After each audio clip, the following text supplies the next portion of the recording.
वाले लोगों को पहचानिएगा और उन संगठनों को पहचानिएगा जो धर्म के नाम पर हैं। उनसे पूछिए कि आपके शिक्षा और रोजगार के लिए कितना आंदोलन किए, कितना आंदोलन हुआ आपके शिक्षा और रोजगार के लिए। मैं विश्वविद्यालय से हूं इसलिए सच बोल रहा हूं।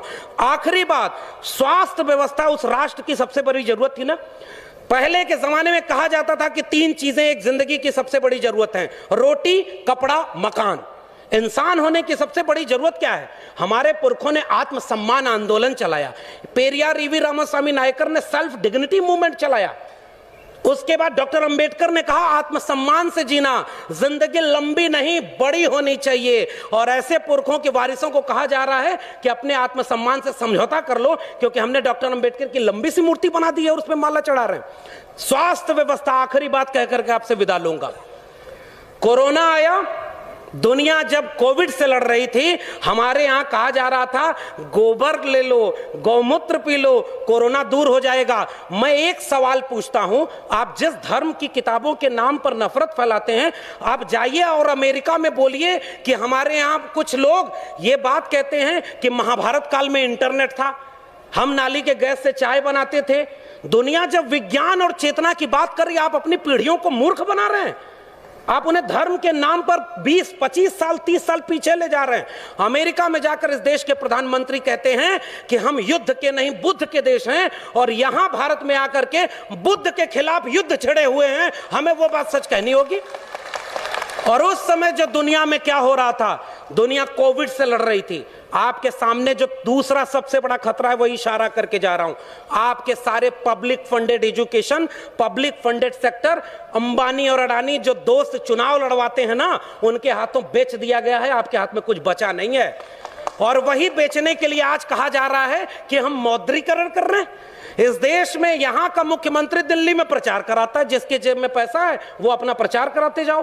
कोविड आया, लाशें किस राज्य की नदी में तैरी थी? कौन सा धर्म इजाजत देता है कि दफना दो अपने लोगों को? और आखिरी सवाल, अगर सरकारी क्षेत्र के विश्वविद्यालय बेचे जाते हैं तो क्या कहा जाता है? प्रोडक्टिव नहीं है। एयरपोर्ट क्यों बेचा जा रहा है? प्रोडक्टिविटी नहीं है। सरकारी संस्थान घाटे में हैं, भेल बेच रहे हैं, रेल बेच रहे हैं, एयरपोर्ट बेच रहे हैं, LIC बेच रहे हैं, बैंक बेच रहे हैं। बैंक वालों ने हड़ताल किया था ना, ये सारा कुछ बेच रहे हैं क्या कहकर? प्रोडक्टिविटी नहीं है, राष्ट्र ये घाटे में जा रहा है। 2 सवाल, कोरोना में जब सब लॉकडाउन लगा था तो आपकी जान किस अस्पताल ने बचाई थी? सरकारी अस्पताल ने कि प्राइवेट अस्पताल ने? प्राइवेट अस्पताल तो बंद थे, सरकारी अस्पताल ने जान बचाई। तो जो प्रोडक्टिव नहीं है वो जान कैसे बचा रहा था? और दूसरा सवाल, अगर ये सारी चीजें घाटे में हैं तो ये अंबानी और अडानी उसे खरीद क्यों रहे हैं? ये सवाल है मेरा आपसे। आप जिसको कह रहे हैं ये घाटे में है, इसको बेच देना चाहिए, तो ये जो उद्योगपति जो मुनाफा कमाने के लिए आपके सर का बाल तक बेच दे, वो एक घाटे वाली कंपनी खरीदेगा क्या? हमारे पुरखों ने इस देश को बनाया है। आज मैं आपसे आखिरी बात कहकर के जा रहा हूं, आज सबसे बड़ा धोखा और सबसे बड़ा खतरा इस देश के नौजवानों को है, जिनकी पीढ़ी को धर्म के नाम पर अंधा बना दिया गया है। स्कूल, कॉलेज और विश्वविद्यालय जाने के नाम पर वो बुली ऐप बना करके 100 मुस्लिम महिलाओं को ऑनलाइन नीलाम कर रहे हैं। वो 18 और 20 साल के बच्चे हैं। आपकी पीढ़ियां बर्बाद कर दी गई हैं और आपसे कहा जा रहा है कि हम डॉक्टर अंबेडकर की वजह से यहां बैठे हैं। मैं कह के जा रहा हूं, जो आपके शिक्षा और रोजगार की ना न करे। मैं ओबीसी समाज से आता हूं और मैं ओबीसी समाज से भी शिकायत करता हूं और वहां से भी गालियां खाता हूं। मुझे वोट नहीं चाहिए किसी का। हम अपने दम पर उस यूनिवर्सिटी के प्रोफेसर बने हैं, किसी के वोट मांगकर नहीं बने। तब तक समझते थे कि हमारे पुरखे, हमारे घर परिवार वाले मेहनत करके इलाहाबाद यूनिवर्सिटी पढ़ाए और इलाहाबाद यूनिवर्सिटी टॉप किया, दिल्ली यूनिवर्सिटी में जाके प्रोफेसर बने। तब तक ये समझते थे कि हम अपनी काबिलियत से बने हैं। लेकिन बाद में ये समझ में आया, जब हमने अपने पुरखों को पढ़ा, कि अगर इस देश में भारत का संविधान और मंडल कमीशन न होता तो मैं कभी यहां नहीं होता और आपके सामने खड़ा नहीं होता। तो जिस सीढ़ी से चलकर मैं आया हूं, वो सीढ़ी मेरी आंखों के सामने तोड़ी जा रही है। और मंच पर आकर के मैं आपसे तालियां बजवाने के लिए वो बात कहूं कि सब लोग खुश हो जाएं और कल को मुझे वाइस चांसलर बना दें, वो वाइस चांसलरी किस काम की है कि कल वापस जाके जब मेरे लोग मुझसे पूछेंगे मेरी नौकरी बर्बाद हो गई, शिक्षा बर्बाद हो गई, रोजगार बर्बाद हो गया, तुम उन लोगों के साथ बैठ करके कह रहे थे जय भीम जय मंडल। ये सबसे बड़ा खतरा है। उन लोगों को पहचानिए जो आपके वैचारिक दुश्मन हैं। मैं ओबीसी समाज से आता हूं और मैं ओबीसी समाज को एक शिकायत करता हूं। इस देश में ज्योतिबा फूले माली जाति से आते थे, ओबीसी थे। डॉक्टर अंबेडकर ने उन्हें अपना तीसरा गुरु बनाया था। शाहू जी महाराज ओबीसी जाति के थे।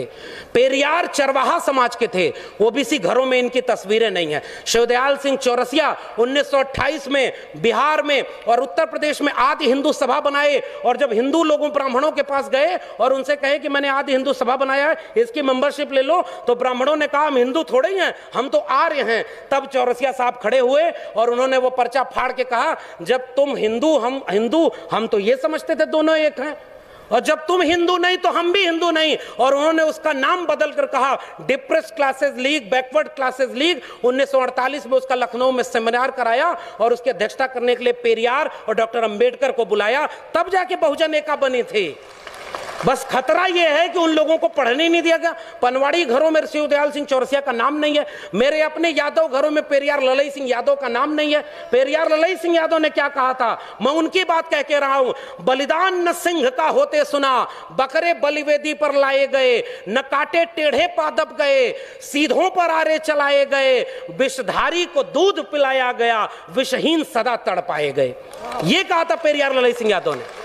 और जब त्रिवेणी संघ बना 1930 में बिहार में, और बाद में अर्जक संघ बना उत्तर प्रदेश में, इन दोनों का नारा क्या था, ब्राह्मणवाद की क्या पहचान, गिटपिट बोले करे न काम, और मानववाद की क्या पहचान, ब्राह्मण भंगी एक समान। जिसमें समता की चाह नहीं वह बढ़िया इंसान नहीं, समता बिना समाज नहीं, बिन समाज जनराज नहीं। जो जमीन को जोते बोए वो जमीन का मालिक होए, सबको शिक्षा सबको काम, वरना होगी नींद हराम। हमारे डॉक्टर लोहिया ने कहा 100 में पिछड़ा पावे 100 में 60, सन सोपा ने बांधी गांठ। तब उसको जगदेव बाबू रामस्वरूप वर्मा ने नारे को आगे बढ़ाया कि 100 में 90 शोषित हैं, शोषितों ने ललकारा है, धन धरती और राजपाट में 90 भाग हमारा है।